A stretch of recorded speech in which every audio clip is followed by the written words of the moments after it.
En 1980, 4 ans après sa création, Apple caracole en tête des fabricants de micro-ordinateurs.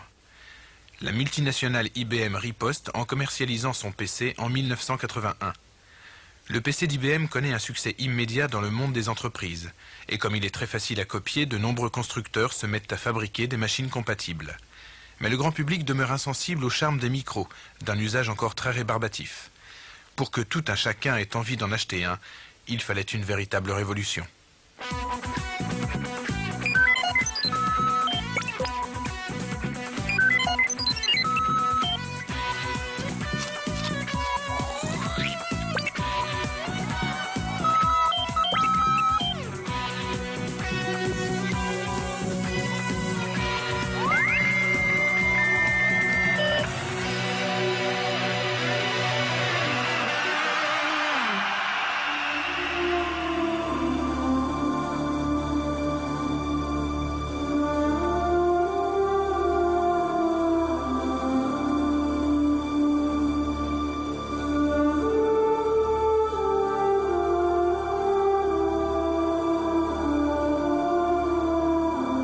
Nous sommes le 24 août 1995.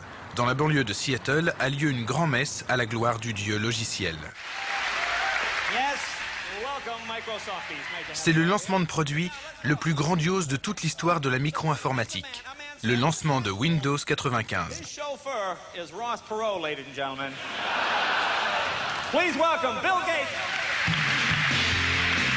L'homme qui va présider la cérémonie est l'un des hommes les plus riches du monde.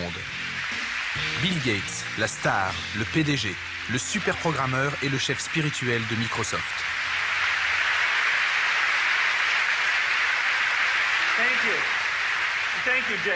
Avec Windows 95, cet homme vient de franchir une étape de plus vers la concrétisation de son rêve. Voir tous les micro-ordinateurs du monde utiliser les logiciels Microsoft. Nous voulions que les gens se rendent vraiment compte à quel point Windows 95 rend l'informatique simple, efficace et amusante. Notre croisade solitaire a duré 7 ans. Toute cette publicité nous affirme que Windows 95 est l'avancée technologique la plus importante depuis la création de la micro-informatique.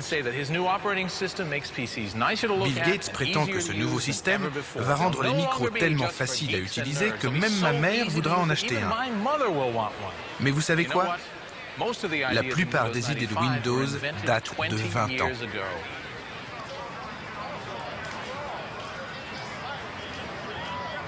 Cette grande foire du logiciel célèbre l'aboutissement d'un long périple. 20 ans d'engagement passionné, de paris sur l'avenir, de virages à 180 degrés, de rivalité, d'alliance et de trahison.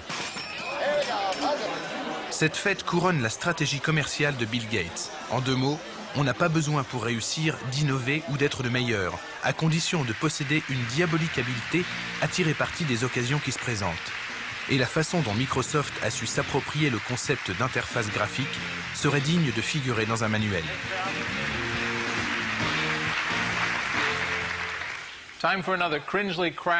Leçon numéro 3 du cours de rattrapage en informatique élémentaire.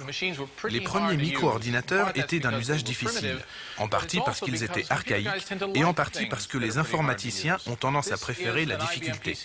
Voilà un PC IBM de 1983 où j'ai tapé une lettre à mon banquier lui demandant de m'aider à devenir riche vite. Maintenant, je veux classer cette lettre. Attention, après il y aura un test. Je dois taper copie, C, 2 points, anti-slash, riche vite, point, doc, espace, A, 2 points, anti-slash, demande, et entrée. Pas évident. Voici un autre PC tout récent qui est équipé de Windows. On va faire exactement la même chose. Voilà mon document richevite.doc. Je le range dans le dossier « Demande ». Je confirme. Et voilà. Des images au lieu de mots, qui suppriment tout apprentissage. Ça s'appelle une interface graphique, un GUI, en jargon de Silicon Valley. Il a fallu 10 ans pour en arriver là. C'est cette épopée technologique que ce film va raconter. Il va aussi raconter comment Bill Gates est devenu le maître de l'univers des GUI. Je n'ai pas dit qu'il s'agissait d'un conte de fées. Tout a commencé en 1971 à Palo Alto, au sud de San Francisco, où la société Xerox, leader de la photocopie, avait créé un centre de recherche connu sous le nom de PARC. À l'époque, les dirigeants de Xerox se disent que si le papier est amené à disparaître au bénéfice des écrans, c'en sera fini des photocopieurs. Pour assurer l'avenir de Xerox, ils engagent une équipe d'informaticiens et leur demandent d'inventer le bureau électronique du futur. Nous voulions faire entrer la technologie informatique dans le cadre d'un bureau pour transformer celui-ci en un lieu à la fois plus productif et plus agréable, beaucoup plus agréable, plus intéressant et plus enrichissant. C'est là-dessus qu'on a travaillé. Le directeur du labo, Bob Taylor, instaure une méthode de travail originale privilégiant les débats d'idées. Toutes les salles de réunion sont meublées avec des poufs, un aménagement visant à stimuler l'activité cérébrale.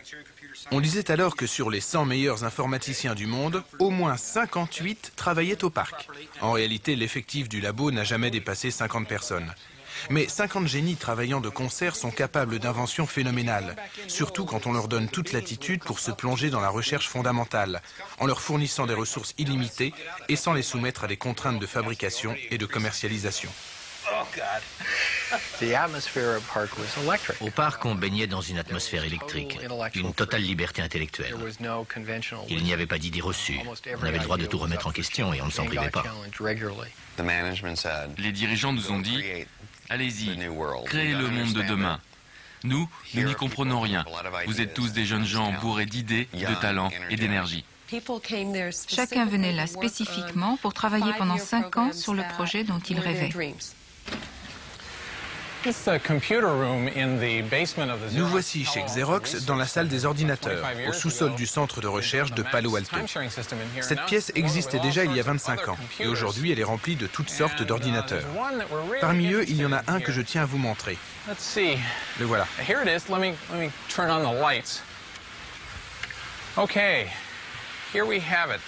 C'est un ordinateur Alto construit en 1973 ici. Certains le considèrent comme le premier ordinateur individuel. En réalité, il ne l'est pas pour 2 raisons. Il n'a jamais été commercialisé et rien que ses composants coûtaient environ $10 000. Mais il contient tous les éléments d'un micro moderne. Sans lui, nous n'aurions ni les Macintosh, ni Windows, ni beaucoup d'autres choses dont pourtant aucune ne porte aujourd'hui l'étiquette Xerox. Ce film d'entreprise réalisé par Xerox au milieu des années 70 montre à quel point l'Alto était révolutionnaire. Au lieu des commandes cabalistiques, indéchiffrables par le commun des mortels, il offre la simplicité d'une interface graphique et de son pilote, la souris. Grâce à l'impression laser, on obtient sur le papier exactement ce qu'on voit sur l'écran. Cela nous paraît banal aujourd'hui, mais à l'époque, c'était l'avant-garde. On voulait tous créer quelque chose de vraiment différent. On pensait qu'on allait changer le monde et que quand nos travaux aboutiraient, la micro-informatique allait exploser comme on l'avait prévu et prendre tout le monde au dépourvu. Mais les brillants chercheurs du parc n'ont jamais pu convaincre les patrons de Xerox du réalisme de leur vision. Au siège de New York, personne n'a eu assez d'imagination pour exploiter cette technologie révolutionnaire.